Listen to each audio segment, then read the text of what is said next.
What up, though? Yeah, man. I'm back. It's been a minute since y'all last left me, or since I last left y'all.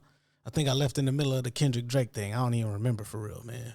But I went on my healing journey. That wrapped up last year. And this past year, I just been focusing on being happy in real life. You know what I'm saying? Putting in the time with my family and pouring in the concrete on the foundation of what we trying to build. You know what I'm saying? The next phase of life, the next phase of the brand, just the next phase. You know what I'm saying? The next level.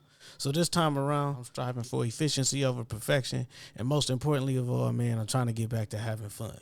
And I pinky promise I'm going to be on my best behavior because my kids got to see me on my A game.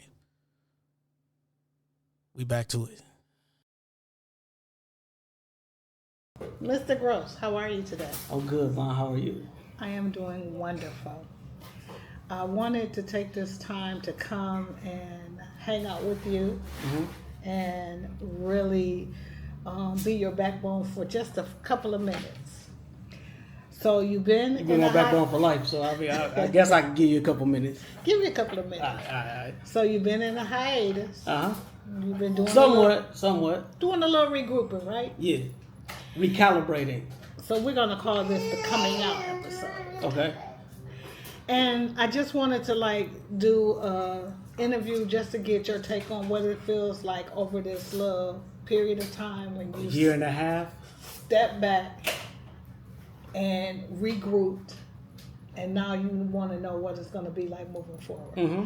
So my first question that I have for you is, how are you feeling about the personal growth over the time frame of this year and a half?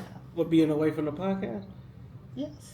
It's been crazy, so I'll tell you that much. But I'm proud. I'm proud of the things that I've accomplished, the work that I've put in on stuff, like the stuff that matters anyway. You know, so I am proud. I should ask you, as your son, like did I make you proud? Like, cause There's it's not a whole lot that you can do to not make me proud. Oh, Mom's supposed to say that though. That's what Mom's saying. But, how does it feel like now that you feel that you got everything going and got it going on and everything? Well, no, you hear the kids in the background. That's the for me, it's the true measure of success, because it's like, being able to have a family and build that, because that's something that we've always talked about. That's something I always told you that I wanted. Yeah. I always, when you have kids, you'll see when you have kids and when you do this and that, and it's like, all right, I get it. It's coming full circle. No, it is, and that's why I like, and we talk about this with like shifting more into like family content, but like I want to be able to, create more like family moments and family memories. Like, remember I don't think we was recording then, but when we went to Cancun for your birthday last year, like, yes. You know what I'm saying? That was, you always said you wanted to go to Cancun. That was a family tradition. And it was, you had a blast. Cause I didn't record none of this. Like, we wasn't talking about none of this. But sometimes when things are organic, yeah, they just have to be organic in that moment. Mm-hmm. We can't bring the world into certain things. Yeah. They will find out later on as we really complete the puzzle and put it together, and they're going to see it on the wall and say, Because I'm with you. I'd rather just live it first, and then I can tell you about it. So tell me what fatherhood feels like to you. What is your best moments and what's your worst moments, if you have any? The fatherhood is the best hood. Yeah. Fatherhood is the best hood. You said what, like worst and best moments? My highlights and lowlights? So two best moments, and me and Neezy talk about this, was when London was born, and we had to wait in there like 4 days, and just being in there for that, and then watching her grow now to these 4 years. And then my favorite thing, and this is recent, this is fresh, as we recording this is 9 months ago, right? But the night Langston was born, because everything else, we was in the hospital, it was planned, it was all that, and 3 o'clock in the morning, Langston's on the way. Got to get London together. London helped out, and we still really recovering from that, but springing into action. And I feel like fatherhood is teaching me how to and we talked about this too, gleaning all the stuff that I have grown up and grown through, right? But gleaning all of that and finding the gems in the AI version, right? You condensing all the good information and then just passing it to the kids. You know what I'm saying? And so it's really helped me bridge that transition from who I used to be, who I am, and who I want to be. You know what I'm saying? And like working through that. So That's fatherhood spot has on. helped me get through that. Yeah. All right. Long story less long. Like, So there's been no lowlights for you, correct? no, it's been lowlights too. Okay. That's the balance of all of this. I think lowlights is like understanding, and you know me, I'm a workaholic. Yeah. Or at least I used to be. I like to think, I like to think that I don't know if I found a balance per se, and that's kind of why I just let certain things go and focus on this, because it's like the lowlights is when you work and then gotta come back home and like you tired and burnt out and all this and that, and then you gotta still like show up and be there for your family. Absolutely. Like, so I had to make a conscientious effort. Like, okay, you prayed for this, you asked for this. Now am I like contributing to my family the way that I said that I wanted to? Having that balance, Yes, yeah. bringing it all in, and being the head of the household, still caring and nurturing for their spiritual, their physical. Because it's more than just money. It's more than just. You told me that too. Because I was like, you was like, don't have no kids until you're ready to take care of them. And I was like, oh, I'll just get a good job. And you was like, it's more than just financial. It's more than just financial. The best is alone. Yes. But yeah, you always tell me that it's more than financial. And so trying to grow, push myself to grow to be a better spiritual person, to get back in better shape, to be a better physical person, you know what I'm saying? More emotional person and more mental person, right? And so it's low lights because you got to strip yourself of all of this stuff and like rebuild it back up. Absolutely. And that's been the toughest part. That's been the toughest part about a lot of it, you know? But I like that. I hold myself to this standard because I have to teach this to these kids. It's my responsibility to Which to leads pass it. into my next question. Uh-oh. What is a bit of advice that you would give to our viewers out here in terms of fatherhood and being the best version of a father? I think that you have to know who you are and what you stand for first. I know we all in the stage that we got to figure it out. And you are allowed that, but at some point you got to like put it in the ground, put it on paper, put it in your spirit, put it in your mind, your heart, like this is what it is. Right? Because the world is starting to flip-flop on us. It's starting to, you know what I'm saying? Yes. And it's like, you don't know what to trust or what to read or who's, you know what I'm saying? Like they And a lot of what's missing today is fathers. Yeah. Well, strong men. That's what I was rambling because I was about to take off with it. You know the revolutionary stuff, but it's but like, I had to bring you back and say you. fatherhood. Because you need strong pillars to like uphold these families and do all of this stuff and protect over like everybody else with that. So Because I think a lot of what's happening today is because even with mothers, we don't have that presence and that guidance for them. Mm-hmm. So for you to take fatherhood as serious as you do, that means a lot. Well, I mean, I thank you for saying that because it's more like we was joking. It's not funny, but we was joking about it. But like I'm like everybody's daddy back at home. You know this. And I'm talking about as far as like in our family, like with my little cousins and stuff, like because we was joking, but like so many of us, it's like 8 of us that like grew up without our fathers in our lives. You know what I'm saying? I'm talking about my younger cousins, my nieces, my nephews, my cousin. You know what I'm saying? And so it's like you look at how many of us is just like, and so it's not that I was trying to be everybody daddy, but what's the thing? Everybody, anybody, nobody, somebody, right? Somebody got to do it. Somebody got to. So that's where I was coming at. With that. And what I also like in all of the things that you were saying is how present you are, because there are men in the household and they still don't gravitate to that role. But back to the thing you said about the lowlights, that's what I had to work on. If you're going to be present, you got to be present and engaged. You know what I'm saying? Like you have to be there focused on your family and on your children and stuff. And so like me being able to throttle it all the way down, not even all the way down, but like throttle it or switching it over and channeling all that to like, instead of, I got an idea. No. Do this. And the other thing, when we mention like low lights, it's not so much a low light, but you had to like kind of drop there to bounce back up. Like in my therapy journey or whatever, I decided to take a break from drinking. You know what I'm saying? If you look at all the previous content and all that, it was like, oh, it's the end of the day. I mean, the end of the work week. Let's get some Coronas and let's just kick back and let's just talk it. And honestly, if I listen to all that stuff, man, it's just drunk rambling. I know the quality of work that went into it, but material-wise, that was 400 episodes of practice because it was just drunk rambling, mad at the world. So man. This hiatus is well welcomed. Oh yeah, is what you're saying. Yeah. Okay. Yeah. My next question is, what is or does the best version of you look like going forward? Everything you see. Honestly, if we be 100% honest, the best version of me is my children. You know what I'm saying? Like my children, my wife. You look at my wife's smile, you look at my kids' smile, you look at like the happiness stuff. That's the best version of me because I've given them. You know what I'm saying? What I've had. You feel me? And for me, like that's it. It's not about me no more. It never really was about me, but I just was trying to just push it forward for everybody. You know? Okay. But it's for the kids, man. Like it's that's the best version of me. So in terms of growth, how do you feel about your personal growth? Okay. I'm proud of. I felt like I covered a lot of ground. Shout out to my dog Vaughn because he was like, "Bro, you got to give yourself credit. Like you covered a lot of ground in a short amount of time." And I say that because, like you said, having lowlights. If we being honest, I was turning into a bitter, depressed, has been burnout almost, like teetering on the edge of that. As far as like just like, all right, something's got to change. Something got to change. And I'm like, you know what?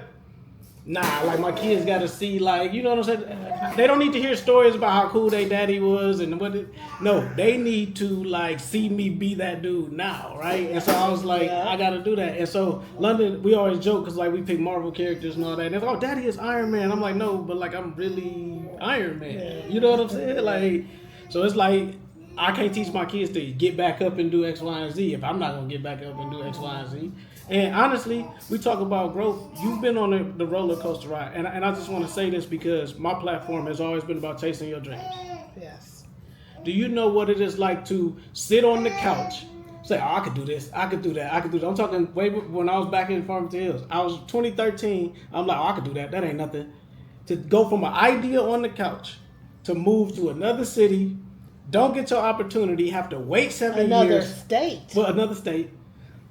Basically the other side of the country for your opportunity. You don't get your opportunity, then you gotta wait 7 years before you get your opportunity.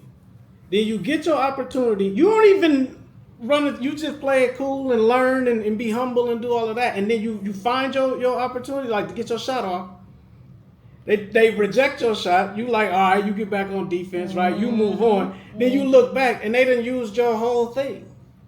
I'm talking like I'm not gonna say names, but I'm talking a major media corporation that we all know and this and that took my idea and was like, bet, da da da da da. Well, one of the things. I'm not. Hold on, I gotta finish this trajectory. I don't have to cut you off, but like. No, I'm not gonna cut you you off. So then you do that, and then you move on, and then you try to rebuild it yourself, like, cause what we say, get back up. So remember when I came home that time, I come back, I rebuild this. I try to like build up a whole network. Because they was giving like $20-30 million worth of deals and stuff for networks and stuff. I try to do that, and then right when I get there, then the engine just bottom out. Lost steam.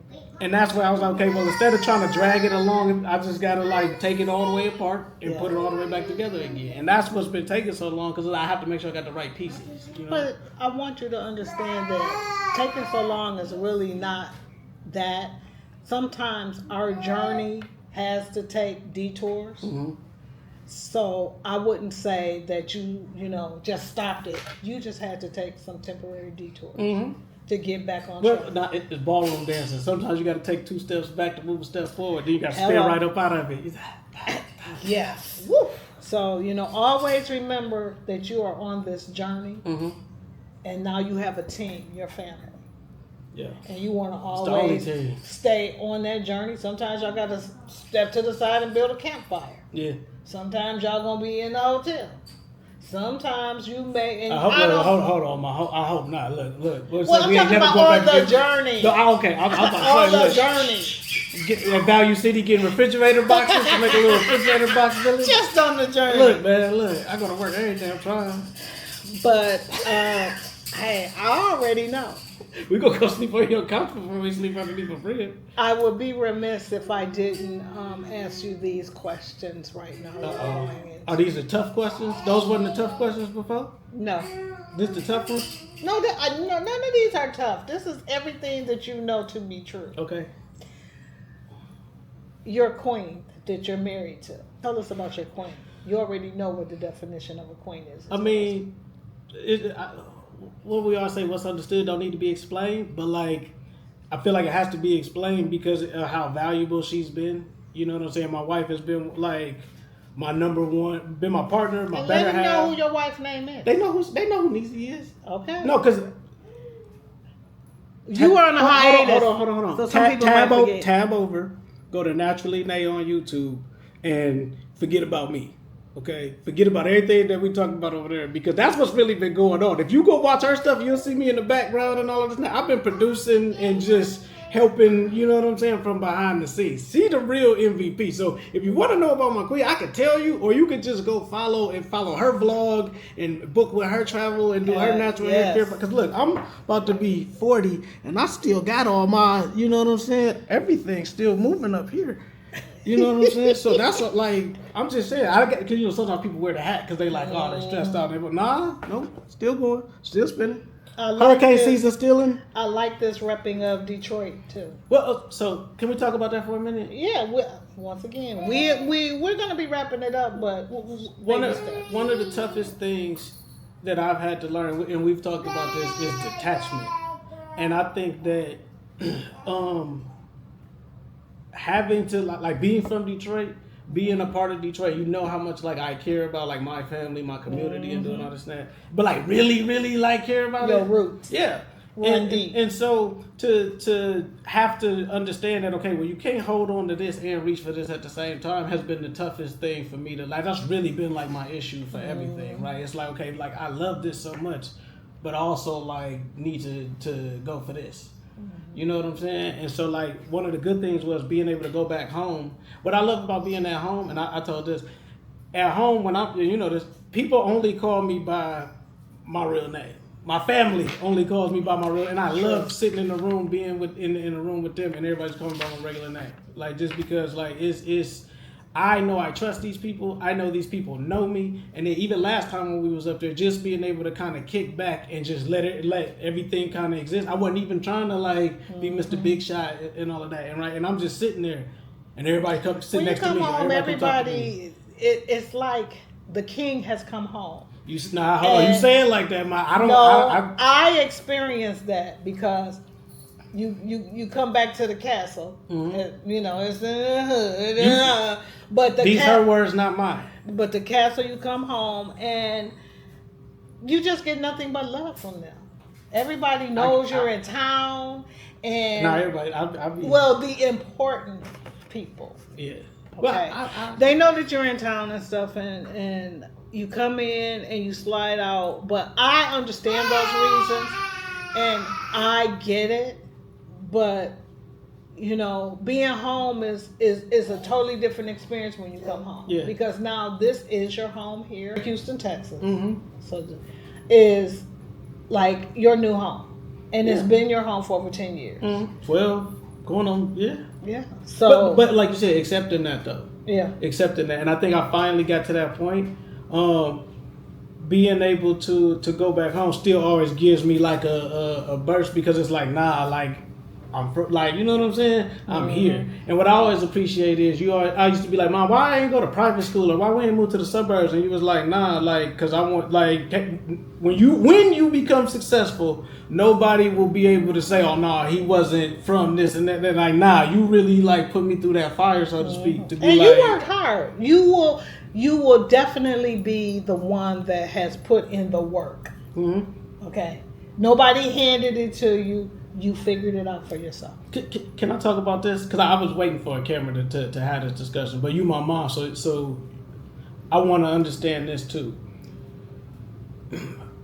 Like I just said, I don't like to be singled out, but we talk about like my schooling and all of that. I've always been singled out without trying to be singled out, right? Correct. Because it was one of those, I thought I was going to go to the neighborhood school with my cousins, and then they pulled you to the side of like, man, your son too smart for here, like go somewhere else. Mm-hmm. Then it was all right, they put me in Burton. Then in Burton, they was testing me out of certain classes and putting me, you know what I'm saying? Burton is like a world-class education. It's an international school, right? Mm-hmm. So then they take me through that. Then it's like all my friends go to Cass Tech.